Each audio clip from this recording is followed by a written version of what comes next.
जय हिंद मेरे सभी साथियों। कैसे हो आप सभी। उम्मीद करता हूँ कि आप सब बढ़िया होंगे, मस्त होंगे, स्वस्थ होंगे। आप लोगों की तैयारी बढ़िया बेहतरीन ढंग से चल रही होगी। मेरे भाई, जैसा कि हम सबको मालूम है कि अभी एनटीपीसी यूजी लेवल का एग्ज़ाम डेट जस्ट 20 जून को ख़त्म हुआ है। और इसके बाद अगर रेलवे का कोई दूसरा एग्ज़ाम है तो वो है आरआरबी ग्रुप डी। ठीक है, जो हमारी 22,195 पोस्ट थी। और इसके एग्ज़ाम डेट्स शायद अगस्त में जो है पूरी की पूरी होने की संभावना। ठीक है, अगस्त के जो फर्स्ट वीक है ये उसमें होने की पूरी संभावना है। और ऐसे में हम सभी लोगों के पास तैयारी के महज बस कुछ ही दिन बचे हैं।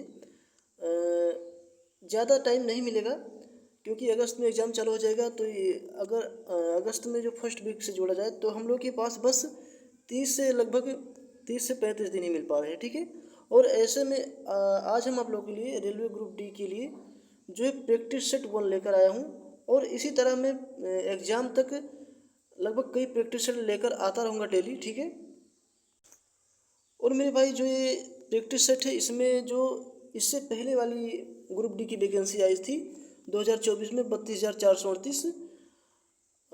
इस प्रैक्टिस सेट में जितने भी क्वेश्चन है ये सभी क्वेश्चन उस पिछले वाली भर्ती में पूछे गए हैं। ठीक है, तो मैं उन्हीं क्वेश्चनों को लेकर आया हूँ इस वीडियो में, मतलब इस प्रैक्टिस सेट में। ठीक है, और इसके बाद मैं जितने भी प्रैक्टिस सेट लेकर आऊँगा सब में बस इससे जो पिछली वाली वैकेंसी उसमें पूछे गए क्वेश्चनों को ही लेकर आऊँगा। तो चलिए मेरे भाई वीडियो को शुरू करते हैं और एक एक करके हम इन सभी 25 क्वेश्चनों को डिस्कस करेंगे। ठीक है, इस प्रैक्टिस सेट में हम 25 क्वेश्चनों को रखेंगे। ठीक है, चलिए वीडियो को शुरू करते हैं। देखिए, वीडियो शुरू करने से पहले कुछ थोड़ा मोटिवेशन के लिए शायरी हो जाए। शायरी है कि आँखों के पर्दे भी नम हो गए, आँखों के पर्दे भी नम हो गए, बातों के सिलसिले भी कम हो गए। आँखों के पर्दे भी नम हो गए, बातों के सिलसिले भी कम हो गए। पता नहीं गलती किसकी है, वक्त बुरा है या बुरे हम हो गए। और इसी के साथ हमारा पहला क्वेश्चन है कि मानव शरीर की सबसे बड़ी ग्रंथि कौन सी है। मानव शरीर की सबसे बड़ी ग्रंथि की बात करें तो ये हमारी है अग्न्याशय ग्रंथि। ठीक है, इसको आप याद रखिएगा। क्वेश्चन नंबर 2 है विटामिन सी का रासायनिक नाम क्या है। विटामिन सी का रासायनिक नाम जो है इसको हम क्या कहते हैं, एस्कॉर्बिक अम्ल। विटामिन सी को हम क्या कहते हैं, एस्कॉर्बिक अम्ल। ठीक है, इसको आप याद रखिएगा। देखो, अगर हम इसको याद करने की ट्रिक की बात करें तो एस से हमारा, देखो सी से, इसमें सी से एस्कॉर्बिक, आप इसके नाम से इसे बैठाइएगा जैसे नाम के हिसाब से बैठ जाए कोई, तो सी से एस्कॉर्बिक अम्ल, इस तरीके से आप याद रख सकते हैं। ठीक है, इस तरीके से आप याद रख सकते हैं। देखिए, क्वेश्चन नंबर 3 है कि पौधों में जो भोजन बनाने की प्रक्रिया क्या कहलाती है।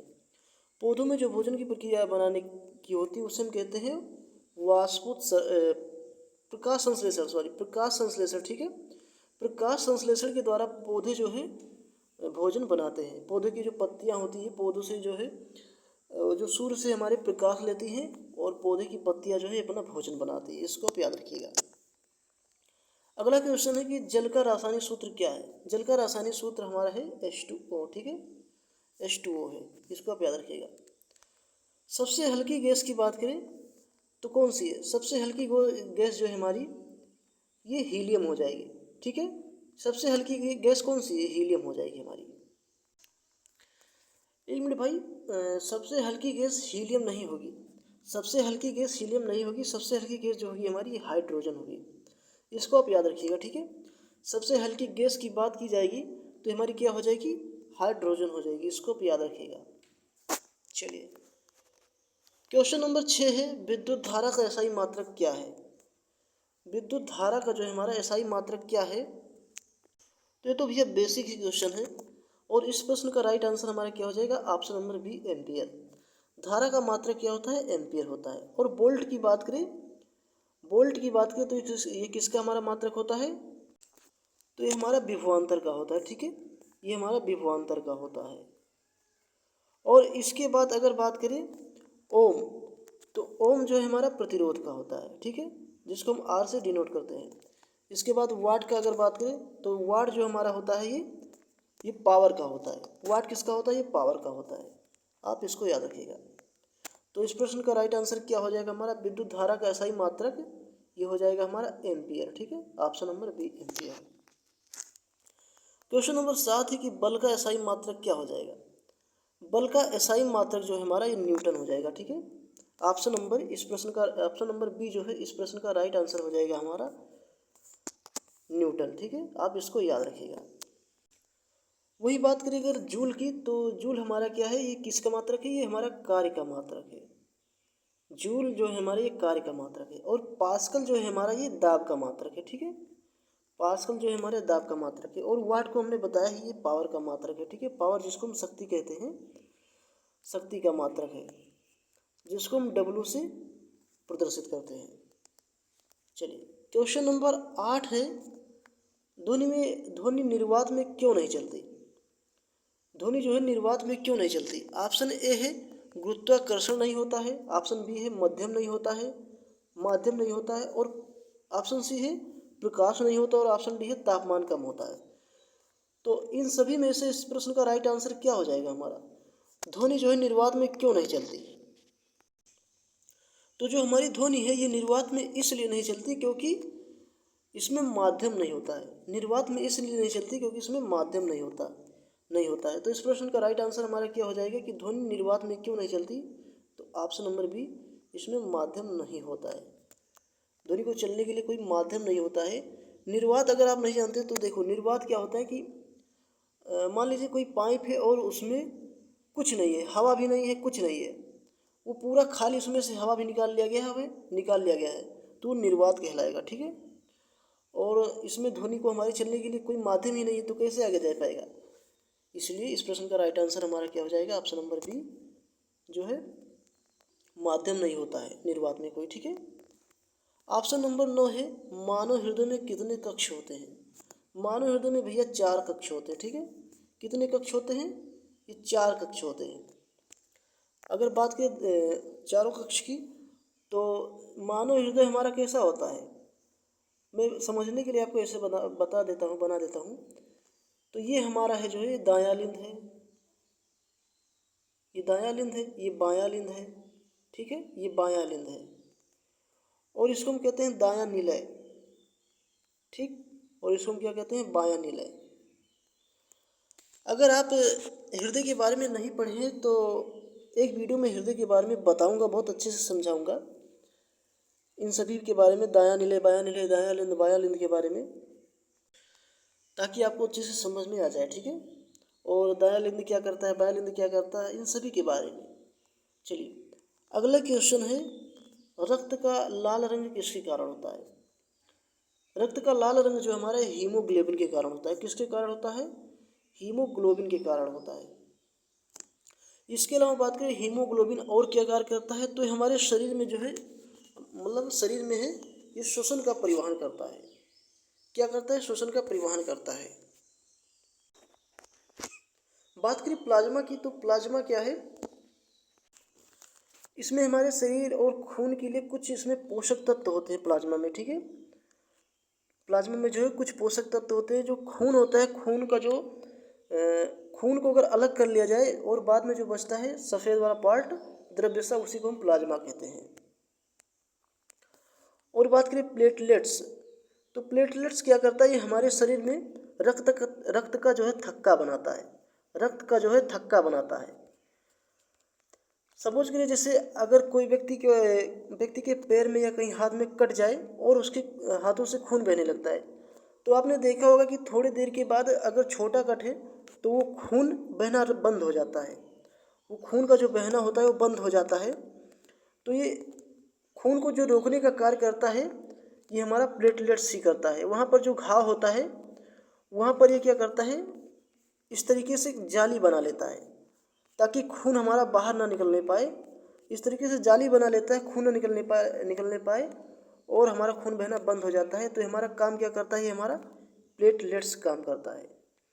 और WBC की बात करें तो WBC क्या करता है, ये हमारे शरीर की रोग प्रतिरोधक क्षमता बढ़ाता है। और जैसे कोई शरीर में हानिकारक कोई जीवाणु जैसे वायरस वगैरह अगर प्रवेश करते हैं तो ये उन्हें मार डालता है, WBC करता है। ठीक है, ये उन्हें मार डालता है। तो इस प्रश्न का राइट आंसर क्या हो जाएगा हमारा, हमारे शरीर का रक्त का जो है, हमारे शरीर में जो रक्त होता है उसका रंग लाल किसके कारण होता है? तो ये हमारा हीमोग्लोबिन के कारण होता है। ठीक है, आप इसको याद रखिएगा। देखिए अगला क्वेश्चन है कि लोहे पर जंग लगना किस प्रकार का परिवर्तन है? लोहे पर जो है जंग लगना ये किस प्रकार का परिवर्तन है? तो ये हमारा रासायनिक परिवर्तन है। ठीक है, आप इसको याद रखिएगा। लोहे पर जो जंग लगना है किसका परिवर्तन है? ये हमारा रासायनिक परिवर्तन है, इसको आप याद रखिएगा। बात करिए अगले क्वेश्चन की, तो अगला क्वेश्चन है कि सबसे कठोर प्राकृतिक पदार्थ कौन सा है? सबसे कठोर प्राकृतिक पदार्थ कौन सा है? तो इस प्रश्न का राइट आंसर हमारा क्या हो जाएगा? ऑप्शन नंबर सी, हीरा। बात करें सबसे कठोर प्राकृतिक पदार्थ की, तो ये हमारा हीरा है जो सबसे कठोर प्राकृतिक पदार्थ है। देखिए अगला क्वेश्चन है कि दूध का पीएच मान कितना होता है? जो दूध का हमारा पीएच मान होता है वो हमारा कितना होता है? ये 6.5 होता है। ठीक है, ये कितना होता है? 6.5 होता है, इसको आप याद रखिएगा। जो दूध का हमारा पीएच मान होता है ये ऑप्शन नंबर सी 6.5 होता है। ठीक है, 6.5 होता है पीएच मान इसका दूध का। ठीक है, आप इसको याद रखिएगा। क्वेश्चन नंबर 14 है, सूर्य ऊर्जा का मुख्य स्रोत क्या है? एक मिनट, थोड़ा टाइपिंग में मिस्टेक हो गया है, बाकी आप फिर भी समझ सकते हैं। ठीक है, तो सूर्य ऊर्जा का जो है हमारा ये मुख्य स्रोत क्या है? ऑप्शन है कि दहन, ऑप्शन बी है नाभिकीय संलयन, ऑप्शन सी है नाभिकीय विखंडन और ऑप्शन डी है रासायनिक अभिक्रिया। तो इस प्रश्न का राइट आंसर क्या होगा हमारा? तो देखो सूर्य ऊर्जा का जो मुख्य स्रोत होता है हमारा ये नाभिकीय संलयन होता है। ठीक है, ये नाभिकीय संलयन होता है। नाभिकीय संलयन जो है हमारी सूर्य ऊर्जा का मुख्य स्रोत है, इसको आप याद रखिएगा। अगला क्वेश्चन है कि मानव में गुणसूत्रों की संख्या कितनी होती है? मानव में गुणसूत्रों की संख्या कितनी होती है? तो ये तो होती है भैया 23 जोड़ी गुणसूत्र होते हैं। ठीक है, 23 होते। ठीक है, 23 जोड़ी गुणसूत्र होते हैं, लेकिन क्वेश्चन में पूछा है कि मानव में गुणसूत्रों की संख्या कितनी होती है। ठीक है, मानव में गुणसूत्रों की संख्या की अगर बात की जाए तो ये होती है हमारी 46। ठीक है, तो इस प्रश्न के हिसाब से इस प्रश्न का राइट आंसर हमारा हो जाएगा ऑप्शन नंबर बी जो है 46। लेकिन अगर क्वेश्चन में पूछा जाए कि मानव में गुणसूत्रों की कितनी जोड़ी होती है, तो ये मतलब क्वेश्चन में पूछा जाए मानव में गुणसूत्रों की कितनी जोड़ी है, तो 23 जोड़ी गुणसूत्र होते हैं। ठीक है, 23 जोड़ी गुणसूत्र होते हैं, ये 23 जोड़ी गुणसूत्र होते हैं। लेकिन अगर गुणसूत्रों की संख्या पूछ दी जाए तो 46 गुणसूत्र हो जाएगा। तो इसलिए इस प्रश्न का राइट आंसर हमारा क्या हो जाएगा? Option number B 46। देखो क्वेश्चन नंबर 16 है, डीएनए का पूरा नाम क्या है? डीएनए का पूरा नाम हमारा क्या है? तो ये हमारा है डीऑक्सीराइबो न्यूक्लिक एसिड। डीएनए का जो पूरा नाम है हमारा ये डीऑक्सीराइबो न्यूक्लिक एसिड हो जाएगा। ठीक है, आप इसको याद रखिएगा। डीएनए का जो हमारा पूरा नाम है ये डीऑक्सीराइबो न्यूक्लिक एसिड। क्वेश्चन अगला है कि क्वेश्चन नंबर 17 है, प्रकाश की चाल लगभग कितनी होती है? तो प्रकाश की चाल जो है ये 3 × 10⁸ मीटर प्रति सेकंड होती है, इसको आप याद रखिएगा। 3 × 10⁸ मीटर प्रति सेकंड प्रकाश की चाल जो है 3 × 10⁸ मीटर प्रति सेकंड होती है। मानव शरीर की सबसे बड़ी हड्डी कौन सी है? मानव शरीर की सबसे बड़ी हड्डी की बात करें तो ये हमारी फीमर होती है। ठीक है, मानव शरीर की सबसे बड़ी हड्डी जो है हमारी फीमर होती है।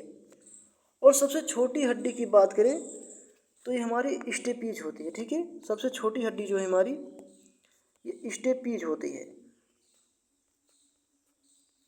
अब देखो क्वेश्चन है कि मतलब मानव शरीर की सबसे बड़ी हड्डी फीमर है, तो हम सबको पता है। फीमर पाई कहाँ जाती है? तो हमारे पैर की जो जांघ होती है, पैर की जो जांघ होती है उसमें पाई जाती है, सबसे बड़ी हड्डी होती है। ठीक है, और छोटी हड्डी की बात करें तो ये हमारी कहाँ पर पाई जाती है? हमारी कान में पाई जाती है। सबसे छोटी हड्डी स्टेपीज है और ये कहाँ पर पाई जाती है? हमारी कान में पाई जाती है। और सबसे बड़ी हड्डी फीमर है जो कि हमारी पैर की जांघ में पाई जाती है। अगला क्वेश्चन है कि पौधों में जल का परिवहन किस ऊतक द्वारा होता है? तो इस प्रश्न का राइट आंसर हमारा हो जाएगा ऑप्शन नंबर बी जाइलम द्वारा। ठीक है, पौधों में जो है जल का परिवहन किस ऊतक द्वारा होता है, तो हमारा जाइलम द्वारा होता है। अब देखो इसको याद करने का एक ट्रिक भी है, जा से जल और जा से जाइलम, जा से जल और जा से जाइलम। इस तरीके से आप याद रख सकते हैं कि अगर जल के परिवहन की बात की जाए तो हमारा जाइलम होगा, लेकिन क्वेश्चन में अगर आपसे पूछ लिया जाए कि फलों का परिवहन जो है किसके द्वारा होता है, तो हमारा फ्लोएम हो जाएगा। फलों का परिवहन फ्लोएम द्वारा, जलों का परिवहन जाइलम द्वारा। फासे फल फासे फ्लोएम, ठीक है, फासे फल फासे फ्लोएम, जा से जल जा से जाइलम, जा से जल जा से जाइलम। इस तरीके से आप याद रखिएगा। देखो क्वेश्चन नंबर 20 है, विद्युत बल्ब में कौन सी गैस भरी रहती है। विद्युत बल्ब में कौन सी गैस भरी रहती है, तो इस प्रश्न का जो है राइट आंसर आप लोग हमें नीचे कमेंट बॉक्स में जरूर बताइएगा, ठीक है। कमेंट बॉक्स में जरूर बताइएगा कि इस प्रश्न का राइट आंसर क्या होगा हमारा। पौधों में विद्युत बल्ब में कौन सी गैस भरी होती है, ठीक है। तो इस प्रश्न को आप जो है नीचे कमेंट बॉक्स में बताइएगा। क्वेश्चन नंबर 21 है, पृथ्वी का एकमात्र प्राकृतिक उपग्रह कौन सा है। पृथ्वी का एकमात्र प्राकृतिक उपग्रह जो है हमारा ये चंद्रमा है, ठीक है। पृथ्वी का जो अपना एकमात्र प्राकृतिक उपग्रह है ये हमारा चंद्रमा है। अम्ल का स्वाद कैसा होता है। अम्ल का स्वाद जो होता है हमारा खट्टा होता है। कैसा होता है, ये हमारा खट्टा होता है। अम्ल का स्वाद जो है हमारा खट्टा होता है, आप इसको याद रखिएगा। और कड़वा जो है ये किसका स्वाद होता है, कड़वा जो हमारा ये क्षार का स्वाद होता है। ये हमारे क्षार का जो स्वाद होता है ये कड़वा होता है। क्षार का स्वाद जो है कड़वा होता है और अम्ल का स्वाद जो है खट्टा होता है। क्वेश्चन नंबर 23 है कि ओजोन परत किस गैस से बनी है। ओजोन परत जो है हमारी किस गैस से बनी होती है, तो ओजोन परत जो है हमारी ये O3 से बनी होती है, ठीक है। O3 से बनी होती है, आप इसको याद रखिएगा। बात करें मानव शरीर में सबसे बड़ी धमनी कौन सी है। सबसे बड़ी धमनी की बात करें तो ये हमारी महाधमनी है। हमारे मानव शरीर की सबसे बड़ी धमनी जो है हमारी, ये ऑप्शन नंबर बी महाधमनी है। इसको आप याद रखिएगा, महाधमनी है। ऊर्जा का एसआई मात्रक क्या है। ऊर्जा का एसआई मात्रक जो हमारा ये जूल है, ठीक है, ये जूल है। ऊर्जा का एसआई मात्रक जो है हमारा ये जूल है। ऑप्शन नंबर सी जूल है, इसको आप याद रखिएगा। तो यही 25 क्वेश्चन थे जो अभी हमने आपको बताया, और इन प्रश्नों के जो नीचे आंसर की है ये भी है, ठीक है। देखिए ये सेट जो है रेलवे ग्रुप डी के पिछले वर्षों में पूछे जाने वाले साइंस टॉपिक और कठिनाई के स्तर के अनुरूप तैयार किया गया, ठीक है। तो ये जितने भी प्रश्न थे ये हमारे जो पिछली बार 32,438 पोस्ट वाली वैकेंसी थी उसमें सभी क्वेश्चन लगभग पूछे ही गए थे, ठीक है। तो उम्मीद करता हूँ कि आपको वीडियो पसंद आया होगा। अगर वीडियो पसंद आए तो उस वीडियो को लाइक कीजिएगा, और चैनल पर अगर नए हैं तो चैनल को सब्सक्राइब जरूर कीजिएगा, ठीक है। और इसी तरह अब हम जो ये आज हमारा प्रैक्टिस सेट पहला था, इसके बाद कल हम इसका प्रैक्टिस सेट 2 लेकर आएंगे, और इसी तरह हम एक एक दिन करके एक एक प्रैक्टिस सेट लेकर आते रहेंगे, ठीक है। और ऐसा नहीं कि मैं साइंस का ही सिर्फ प्रैक्टिस सेट लेकर आऊँगा, साइंस के अलावा मैं मैथ्स का भी प्रैक्टिस सेट स्टार्ट करने वाला हूँ। तो अगर आप चाहते हैं कि आरआरबी ग्रुप डी में जो है थोड़ा अच्छा स्कोर कर पाएँ तो आप इस चैनल को सब्सक्राइब जरूर कीजिएगा, ठीक है। इस चैनल पर मैं इसी तरह की वीडियोज़ लाता रहूँगा। चलिए आज के इस वीडियो में बस इतना ही, हम फिर मिलेंगे इसके अगले वाले वीडियोज़ में।